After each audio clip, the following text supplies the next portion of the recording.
Assalamualaikum warahmatullahi wabarakatuh. Perkenalkan, nama saya Aldian Pratama, NIM 118-20606010 dari semester 5 kelas A, program studi pendidikan biologi. Pada kesempatan kali ini saya akan melaksanakan percobaan praktikum osmosis pada kentang. Tujuan penelitian: 1. Merancang penelitian osmosis pada kentang. 2. Mengobservasi rata-rata kuantitatif perubahan ukuran kentang yang mentah dan yang matang dalam berbagai variabel perlakuan konsentrasi larutan sukrosa. 3. Mengobservasi kondisi kentang secara kualitatif pada saat dimasukkan pada larutan sukrosa. 4. Menganalisis perubahan kentang baik secara kuantitatif maupun secara kualitatif. 5. Menyimpulkan perubahan kondisi kentang baik secara kuantitatif maupun secara kualitatif. Teori dasar: osmosis adalah proses perpindahan molekul-molekul zat pelarut, khususnya air, dari tempat yang berkonsentrasi rendah menuju tempat dengan konsentrasi tinggi yang melewati sekat atau membran selektif permeabel atau semi permeabel. Sehingga secara singkat dapat dikatakan bahwa osmosis merupakan proses difusi air melewati membran selektif permeabel. Campbell 2008 halaman 144. Variabel penelitian: dalam penelitian osmosis pada kentang kali ini ada 3 variabel. Yang pertama, variabel kontrol, yaitu volume kentang, volume larutan, waktu memasukkan kentang, dan lama durasi perendaman kentang. Yang kedua, variabel bebas, yaitu perbedaan konsentrasi larutan. Yang ketiga, variabel terikat, yaitu kentang, irisan kentang. Adapun alat dan bahan yang diperlukan: yang pertama, alat, yaitu sebuah pisau, gelas sebanyak 8, kemudian ada penggaris dan tisu secukupnya. Kemudian bahan yang dibutuhkan pada praktikum kali ini: yang pertama, kentang yang sudah dikukus dan kentang mentah, kemudian gula pasir secukupnya, dan juga air secukupnya. Langkah-langkah penelitian: 1.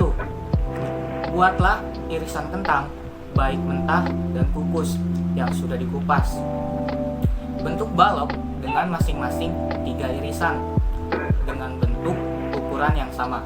Kemudian ukurlah ukuran panjang, lebar, dan tinggi kentang untuk mengetahui volume awal kentang dan rata-rata volume awal kentang.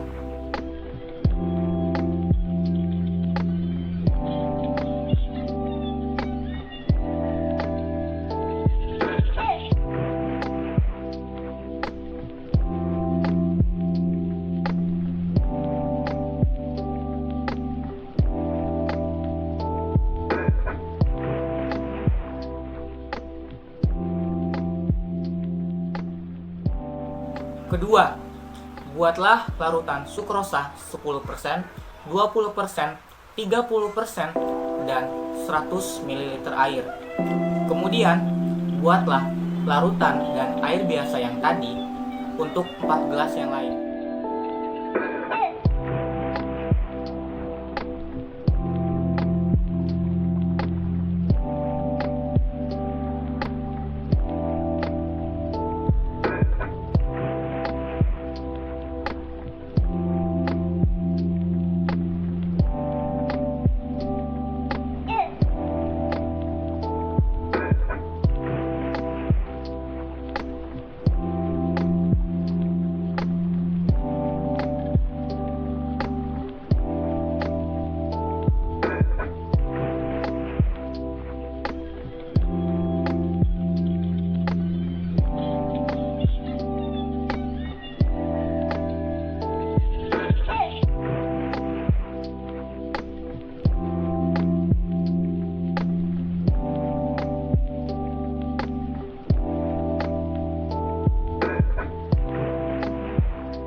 Ketiga, masukkan irisan kentang mentah dan irisan kentang kukus sebanyak 3 irisan ke 8 gelas yang berbeda, dengan catatan gelas telah diberi label A, B, C, D, dan seterusnya.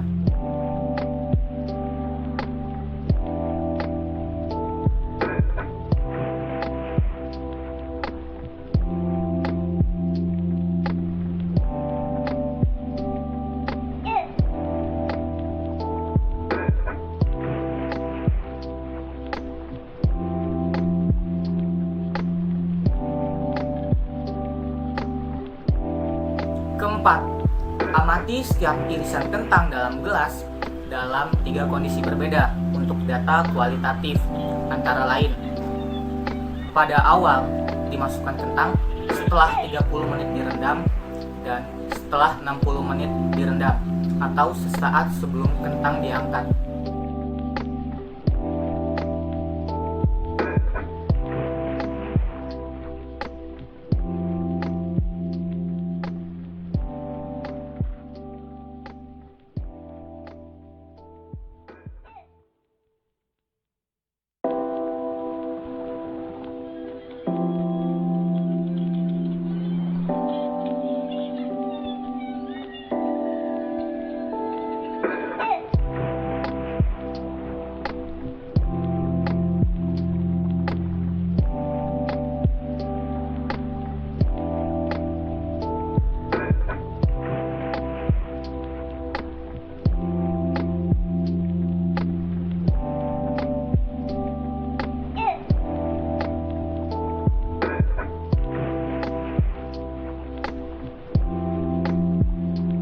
Kelima, setelah 60 menit direndam, kemudian angkatlah irisan kentang tersebut satu persatu. Selanjutnya, dilap menggunakan tisu dan kembali diukur panjang, lebar, dan tinggi irisan kentang tersebut untuk mengetahui volumenya. Selanjutnya, hitunglah selisih rata-rata volume awal dan volume akhir setiap perlakuan kentang dalam berbagai konsentrasi larutan sukrosa dan air.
Keenam, masukkan hasil observasi baik secara kuantitatif maupun secara kualitatif.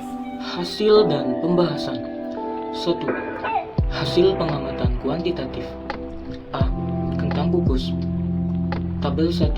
Hasil pengamatan.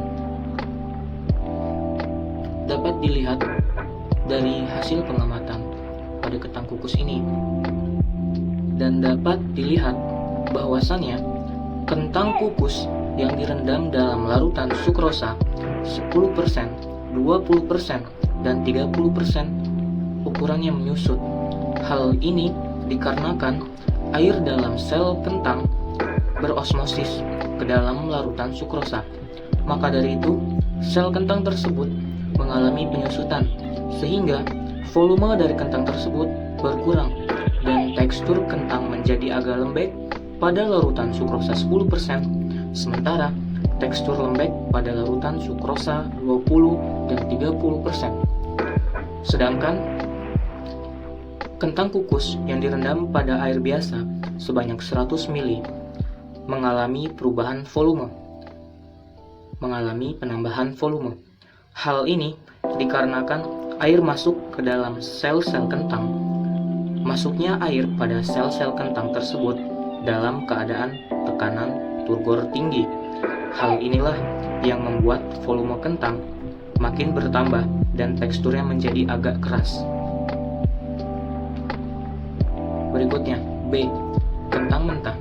Tabel 2. Hasil pengamatan. Dapat dilihat dari tabel hasil pengamatan bahwasannya kentang kukus, kentang mentah yang direndam dalam keadaan sukrosa 10%, 20%, dan 30% pun menyusut. Hal ini dikarenakan air dalam sel kentang berosmosis ke dalam larutan sukrosa. Maka dari itu sel kentang tersebut mengalami penyusutan sehingga volume dari kentang tersebut berkurang dan tekstur kentang menjadi agak lembek pada larutan sukrosa 10%, sementara tekstur lembek pada larutan sukrosa 20% dan 30%. Kemudian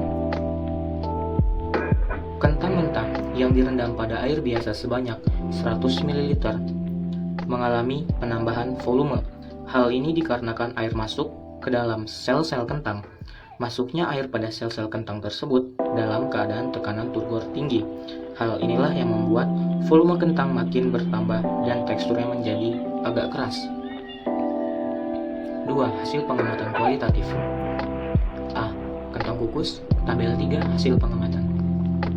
Berikut adalah hasil pengamatan. Kemudian B.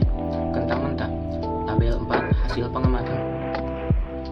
Berikut adalah hasil pengamatan untuk kualitatif. Kemudian kesimpulan. 1. Kentang yang direndam dalam larutan sukrosa mengalami osmosis, di mana kandungan air dalam kentang lebih besar sehingga cenderung keluar yang menyebabkan volume dan berat kentang berkurang atau hipertonis. 2. Keadaan yang direndam, kentang yang direndam dalam air biasa mengalami difusi, di mana kandungan air yang ada di luar kentang lebih besar sehingga air cenderung masuk dan menyebabkan volume dan berat kentang bertambah. Hipotonis. 3. Semakin besar konsentrasi larutan sukrosa, maka kekurangan volume dan berat yang dialami oleh potongan kentang itu akan semakin besar dan cepat dikarenakan perbedaan konsentrasi zat semakin besar. Mungkin hanya sekian yang dapat saya sampaikan. Saya akhiri. Wabillahi taufiq wal hidayah. Wassalamualaikum warahmatullahi wabarakatuh. Terima kasih.